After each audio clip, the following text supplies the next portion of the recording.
وَلَقَدْ يَسَّرْنَا الْقُرْآنَ لِلذِّكْرِ فَهَلْ مِن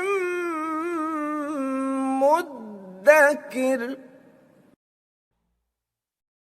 السلام علیکم، امید ہے آپ سب خیریت سے ہوں گے۔ ہم نے حرف کل پڑھا تھا پچھلے سیشن میں۔ آج ہم دیکھتے ہیں، گویا کہ ہمارا مین ٹاپک سٹارٹ ہوتا ہے۔ اب حالتیں جو ہم نے 4 دیکھی تھی کہ آیا اسم کو کسی بھی جملے میں استعمال کرنے کے لیے کن 4 چیزوں کا خیال رکھنا ہوتا ہے۔ اسم کو صحیح طور پہ کسی جملے میں استعمال کرنے کے لیے حالت، جنس، عدد، وسعت، ان 4 کا آپ کو پتہ ہونا چاہیے۔ اب ہم حالت کے اوپر آ رہے ہیں کہ آیا اس کوئی بھی جملے کی ہمیں حالت کا کیسے پتہ چلے گا کہ وہ رفع میں ہے، نصب میں ہے یا جر میں ہے، وہ اب ہم دیکھتے ہیں۔ اب اسم جب کسی بھی جملے میں استعمال ہوتا ہے تو اردو میں کیا ہوتا ہے کہ وہ لازماً طور پہ ان 3 میں ہونا چاہیے، ان 3 شکلوں میں، یا وہ فاعل ہوگا، یا وہ مفعول ہوگا، یا وہ حالت اضافی میں ہوگا۔ اب انگلش، اردو اور عربک کا کمپیریزن کرتے ہیں۔ عربک میں کیا ہوگا، یا وہ رسب میں ہوگا، یا نصب میں ہوگا، یا جر میں ہوگا، لازماً ان 3 میں ہوگا، چوتھی شکل ممکن نہیں ہے۔ انگلش میں اس طرح کیا ہوتا ہے، نومینیٹو، آبجیکٹو، پوزیسو، تو انہی 3 صورتوں کے اندر یہ ہر زبان میں ہوتے ہیں۔ عربک میں بھی یہ سیم ہے، رفع، نصب، جر یہاں پہ کہتے ہیں۔ اب ہمیں یہ کیسے پتہ چلے گا کہ آیا کوئی اسم رفع ہے یا نصب ہے یا جر ہے؟ اب پوری عربک میں اپنے ان تینوں ہی کا نام سننا ہے، چوتھی ممکن ہی نہیں ہے۔ اب ہم دیکھتے ہیں کہ ہمیں آیا کیسے پتہ چلے گا اس چیز کا کہ کوئی بھی اسم کس حالت میں ہے۔ اب اردو میں ہم نے اردو کی ایک مثال سے دیکھتے ہیں کہ اگر آپ اردو سیکھ رہے ہیں، اس کے لیے یہ لازمی جز ہے کیونکہ ابھی تو آپ کو اردو آتی ہے۔ اگر آپ بالفرض اردو سیکھ رہے ہیں، آپ کو پتہ لگانا ہو کہ آیا اس میں فعل کون ہے، تو آپ نے کیا کرنا ہے، کوئی ایسی نشانی، ایسی تبدیلی کوئی لازماً ہونی چاہیے جس سے ہمیں پتہ چل جائے کہ حامد یہاں پہ فاعل ہے اور محمود یہاں پہ مفعول ہے۔ اب وہ نشانی کیا ہے؟ وہ نشانی ہے یہ نے اور یہ کو۔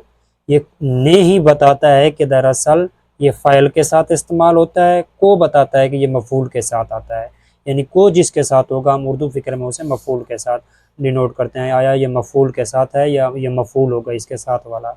تو یہ ہوتی ہے وہ نشانی جس سے ہم کسی بھی اس کے ساتھ والے اسم کو ہم کہہ سکتے ہیں کہ یہ فاعل ہے یا مفعول ہے۔ نے کیا کرتا ہے فاعل کو، اور کو کیا کرتا ہے مفعول کو، زیادہ تر کیسز میں۔ اس طرح یہ حالت اضافی کا کیا ہوتی ہے، کا اور کی، وہ ان فکروں کے اندر استعمال ہوتی رہتی ہیں۔ اگر عربک میں جو ہم سیکھ رہے ہیں، اس میں یہ کیسے ہمیں پتہ چلے گا کہ کسی بھی اسم کی کیا حالت ہے؟ اب اس کے لیے یہ ہے کہ عربک میں علامات 1 سے زیادہ ہیں۔ ابھی جیسے ہم نے یہاں پہ دیکھ لیا، اب یہاں پہ عربک میں علامات 1 سے زیادہ ہیں، اور ان میں سے جو ایک بات ہے کہ 80 سے 85%، 80 to 85% الفاظ عربک میں رفع، نصب اور جر تینوں میں مکمل طور پہ چینج، یعنی کہ ان کی شکلیں مختلف ہوتی ہیں۔ اب یہ آپ دیکھ رہے ہوں گے کہ رفع میں الگ، نصب میں الگ، جر میں الگ، گویا اس کو عربک کو تو سیکھنا یعنی انتہائی مشکل کام ہو گیا۔ 80 سے 85% الفاظ تبدیل ہو رہے ہیں رفع، نصب اور جر میں، لیکن یہ تبدیلی ہوتی کتنا ہے آئیے اسے دیکھتے ہیں ذرا۔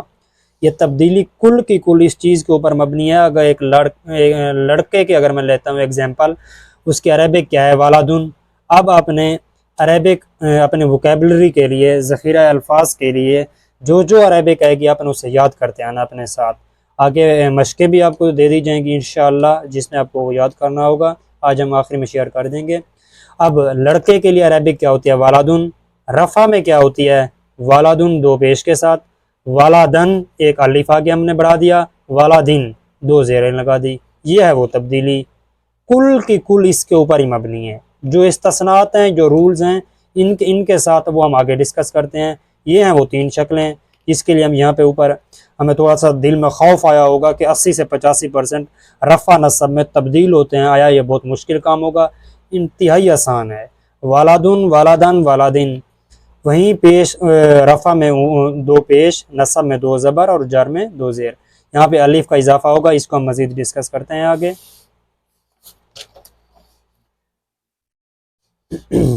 اب 80 سے 85% الفاظ کیا ہیں کہ وہ اپنی اس طرح سے اپنی رفع میں اور ہوں گے، نصب میں اور ہوں گے، جر میں اور ہوں گے. انہیں کیا کہتے ہیں؟ مورب منصرف یا صرف منصرف.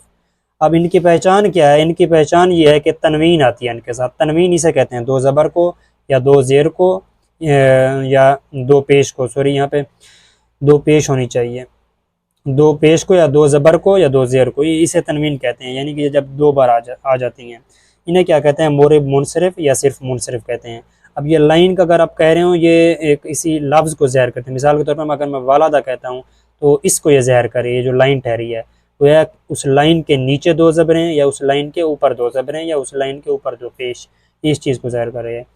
ہمارا وقت ختم ہوتا ہے، اس کے ساتھ ہی یہ ایگزامپلز ہیں، جلدی سے میں یہاں پہ بتا دیتا ہوں.